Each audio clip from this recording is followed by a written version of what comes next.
Hi guys, welcome back to my channel. If you're new here, welcome. On this channel we post writing tips, unboxings, book hauls, book reviews and the occasional vlog. And today I have another writing tips video for you, and we are going to be discussing my top 9 tips, because why would I do 10? That would be too sensible. My top 9 tips to writing characters with anxiety. Before we get into that, don't forget if you like what you see to subscribe to this channel. You'll continue to support me a lot, so thank you guys so much.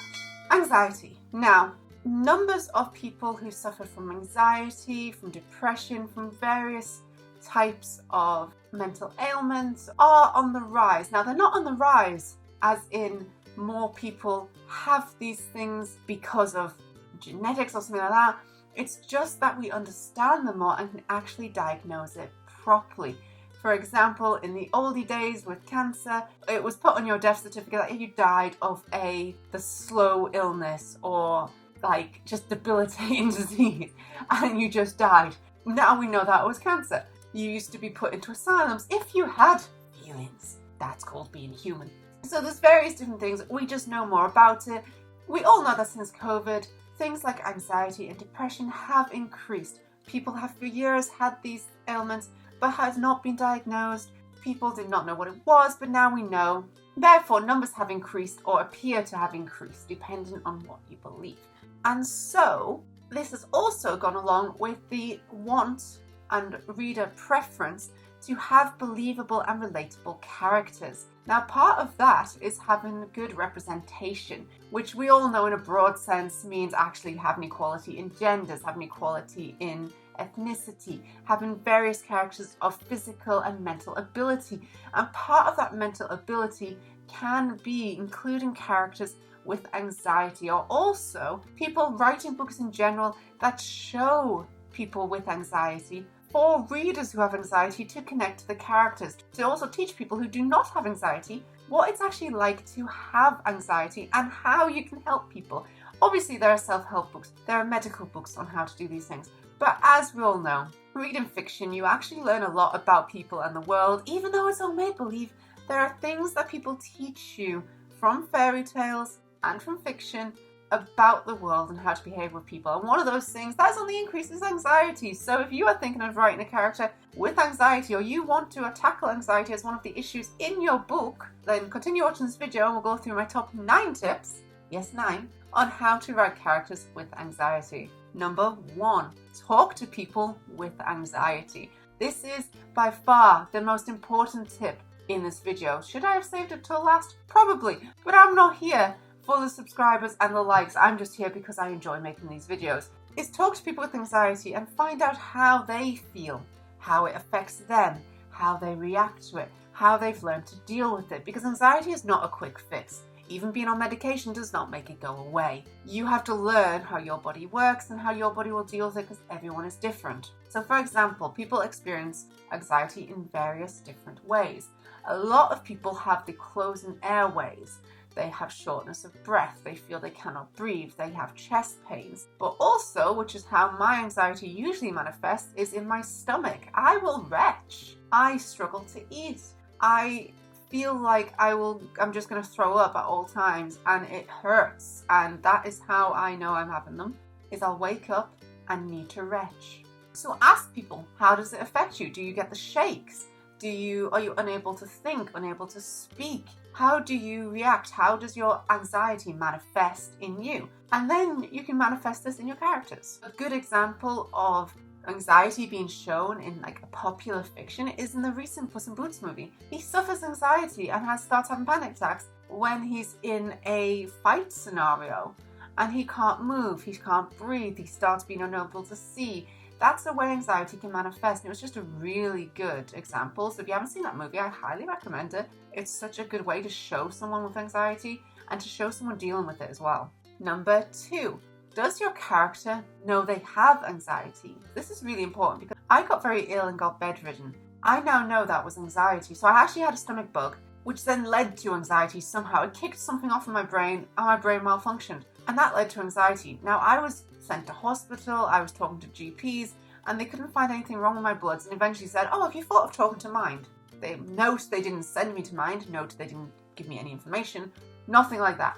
I had to find out for myself. I had to work out for myself what was wrong with me because they couldn't find anything physically going on. But that's a whole other ballgame about the system for mental illness here. Once I self-diagnosed it and realized, and now I know I have it, but once I worked out, oh shit, could it be anxiety, and reacted accordingly, I could then eat again. I could then give my brain time and go, okay, this is what it is. This is what you're doing. You need to do this and you will go away and you will be okay. Because when you first suffer anxiety, in all honesty, you think you are going to die because that's what it feels like. It literally felt like my body could not eat. It was just trying to kill me because it couldn't eat. I could have just died from starvation because I could not fathom how to eat anymore. I couldn't keep in the food, which will lead you to death. If you have a panic attack and you can't breathe, how are you going to live if you can't breathe? You feel like you're going to die until you know it's your brain. And once you know it's your brain, you can look up how to help your brain. And once you know how to help your brain, you can create coping mechanisms that can calm down the anxiety, which can remind you, you are not dying, you are having an attack. You will get through this and it will end. Knowing that it will end can be the biggest change for you. And that's what the difference can be with your character, which is what Puss in Boots goes through. He doesn't know what he's going through. He doesn't understand it. Therefore, how can he fix it? Once you understand the problem, you can think of how to help the symptoms. For an example, one thing for me is going through the 5 senses. Name 5 things you can see, 4 things you can touch, 3 things you can hear, 2 things you can smell, and 1 thing you can taste. And then when you do that, somehow it starts to slow down your heart. It starts to slow down the panic. I also learned that I could eat and it wasn't my stomach. I just needed to retch if I was feeling stressed. So I would then learn, oh, okay, we're having it. Okay, no problem, we'll go to the bathroom. And I would literally talk to myself, be like, come on, just get the bit that tastes like paracetamol. Cough it up, come on, cough it up. We'll go back to bed, we'll cry it out, we'll be good, we can get on with the day. Instead of waking up and retching and then being like, oh shit, this is it, I can't eat for the day. I've got a stomach bug, my stomach is not well, I'll have to sit on the sofa, I can't do anything, which is how you naturally react when you think it is a physical problem. Do you see where I'm going with this? Does your character know they have it, or do they not know? Because that is going to change their reaction and also change how long the attacks go on for. Number 3, how does it affect your character? Now this links heavily to number 1. This is why I said talk to people with anxiety. How does your character's anxiety manifest? That is a very important thing to show. And also something to bear in mind is you could choose one of the less common ones. Be original. You don't have to always show it with the breathing. It doesn't always have to be breathing. How is it going to show? Another way is shutting down entirely and just going quiet. Another way is disassociation. You could also, like me, retch. You could just start shaking. Many different ways it could show. Number 4, the aftermath. Something that a lot of people forget with anxiety is how you feel after the attack. Newsflash, exhausted. Your body having a anxiety or panic attack is exhausting because you release a lot of cortisol and you release a lot of adrenaline, and that is exhausting. Think about when you do something really, really scary and then when you go home and that adrenaline wears off, you're like, oh. Think about when you've had a job interview and the first thing most people, I mean for me, is have a long bath and do nothing that night because you've been scared. It's tiring. Anxiety does that to you. It makes you exhausted, and a lot of the time you need to go and lie down. You might need to sleep it off. Have a think how your character is going to react to that. If they have a panic attack and then they just get up and walk away, yes, you can do that. And yes, if I have an attack in the morning, I wake up, panic, retch, cry, I'll get on with my day. Part of that is pure willpower. I am knackered. I will want to go to sleep. Can't go to sleep, got to work. How's it going to do that? It's not just the first initial attack you need to think about. Number 5, what type of anxiety or what triggers of anxiety does your character have? General anxiety, apparently, wake up, oh shit, I need to be sick. Or when I'm out, social anxiety or overstimulation, start having a panic attack, I've disassociated, I'm going into a panic mode, I need to ground. What type of anxiety does your character have? Because different types will make you react in different ways. So an anxiety or panic attack can happen at any time, which links to also what triggers that. Social anxiety, social situations or phone calls. Now I will say as well, this isn't a medical channel, this is a book channel. I talk about books, I talk about writing tips. There's a lot of information about the various different types of anxiety, how they manifest, different types of triggers. Please look that up. If you are going to write a character with anxiety, do the medical research, because you have panic disorder, social anxiety, separation anxiety disorder, phobias. These are all 4 types of anxiety, and each one reacts in a different way and manifests in a different way and has different coping mechanisms. Phobias are a type of anxiety. Separation anxiety disorder. Again, I mean, how many times do you see dogs howling when their owner leaves and you're like, oh, someone's got separation problems? Panic disorder is slightly different to having an anxiety attack to a panic attack. So what type do they have, or what triggers do they have? What could trigger that? For example, if I'm staying at home, if I'm not going anywhere, I am far less likely to have a panic attack than if I go out. I am far less likely to have a panic attack if I have no phone calls that day. No phone calls, no messages, no social media. I'm far less likely to have anxiety. If I need to go out, I'm going to a big social event, if I'm sleeping somewhere different, far more likely to have an attack. Number 6, people can function with anxiety, and so can your characters. This is mainly just a big reminder. Just because your character has anxiety does not mean you need to make them weak. It does not mean you need to make them dysfunctional. Someone can have severe anxiety and hold down a full-time job. They can have great friends and family relations. They can have a full romantic relationship. They can look after animals. They can do anything someone without anxiety can. They just sometimes might have an attack. Bear this in mind. Your character can still function. Sometimes your character can still be a completely functional person. They do not have to be bedridden every time. Number 7, show, don't tell. Now this is just a tip for all writers. Don't tell the audience, show them, let them work it out. You do not want your character to turn around and tell everyone, I have anxiety. Because people will tell you that. If I'm going through something and I feel like I'm had one or I'm going to have one, I would just say, look, I have this, I'm having one, give me 5 minutes, please. Because it makes people go away. And one of the things that I don't want is people go, are you okay? Are you okay? Are you okay? Don't say that to me. Don't tell me, how am I? All of the time. It's the first thing people ask every time, are you okay? If you go quiet in a social setting, are you okay? It's like, sometimes I'm absolutely fine and I just have nothing to say and I'm just listening and that's all right. Sometimes I could be having a panic attack and I just need to be left alone to deal with it. Stop asking. So show, don't tell. Your character, when I do that, I'm not always going to tell you. I shouldn't have to explain everything. Your character's not going to say, I have anxiety. So show people. Show their internal thought process. Show someone being short of breath. Show someone being really sweaty after a phone call. For example, in The Silence Factory by Bridget Collins, I'll put a link to my review of this above me. I didn't get on with this book, however, it does have a really good bit of showing of someone and them having a panic attack after them doing a big speech. It tells you how they have to get air. They're out there for a long period of time. Then once they calm down, they realize just how they've sweated through their shirt without knowing they're sweating. All of that is shown in here. The sweat of it is something a lot of people forget, and it's something that I really think should be referred to a bit more often. So Matt has a really good nose, and you can tell the difference between the smell of exercise sweat and fear sweat. And they smell completely different, believe me. And once you notice that, you'll never stop noticing it. And that's another way to show someone panicking is sweating, breathing, feeling sick. Show the internal dilemma, the thought processes. You're trying to remind yourself to breathe. My sister does this in a book she's recently written that I've critiqued recently. She shows them doing the 5. What can you see? What can you hear? What can you feel? She shows them doing this. Show, don't tell. Editing Robin here, and I've just edited where I'm discussing the sweat and the difference in smell.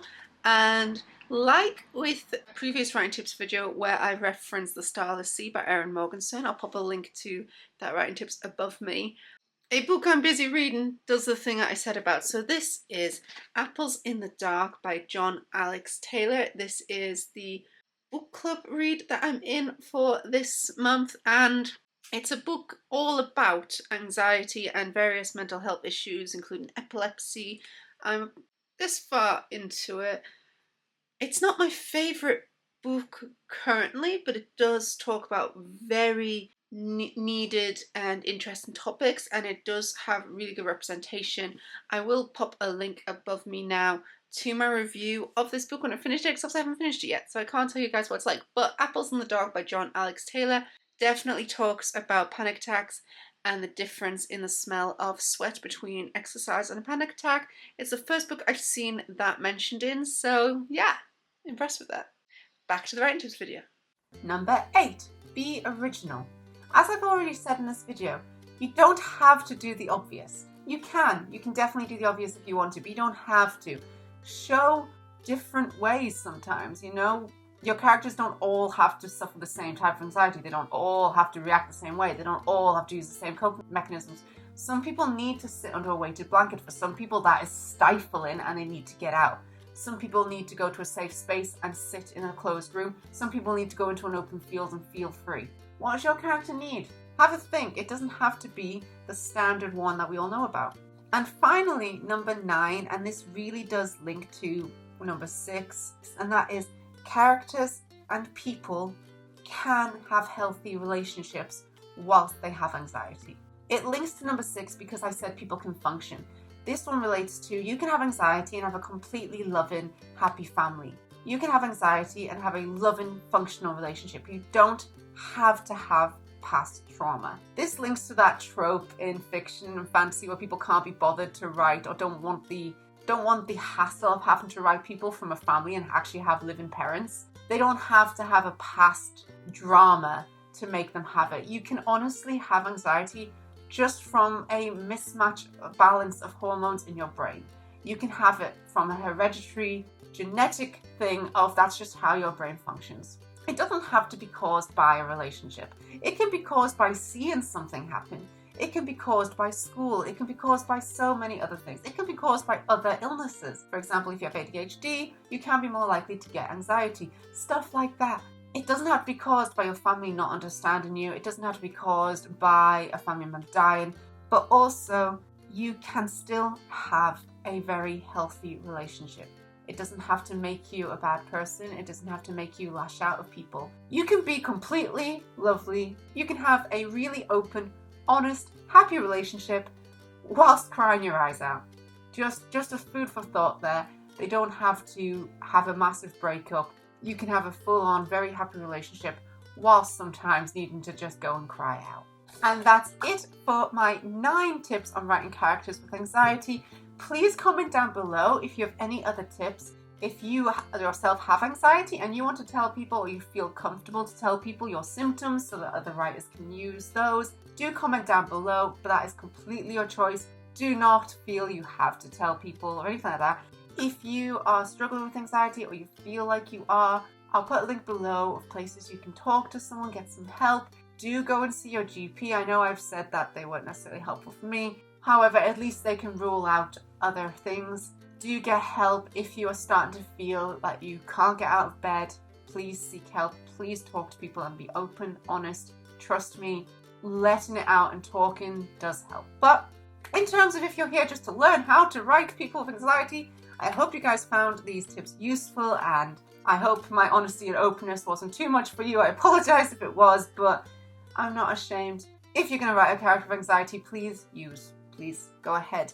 Comment down below if you have any more tips, and thank you guys so much for watching. If you found this video useful, don't forget to subscribe to this channel if you'd like to see as soon as I upload. Click that little bell down below. You can also follow me on Instagram, Facebook and Tumblr. I post my own bookish pictures as well as my writing tips and unboxings on there.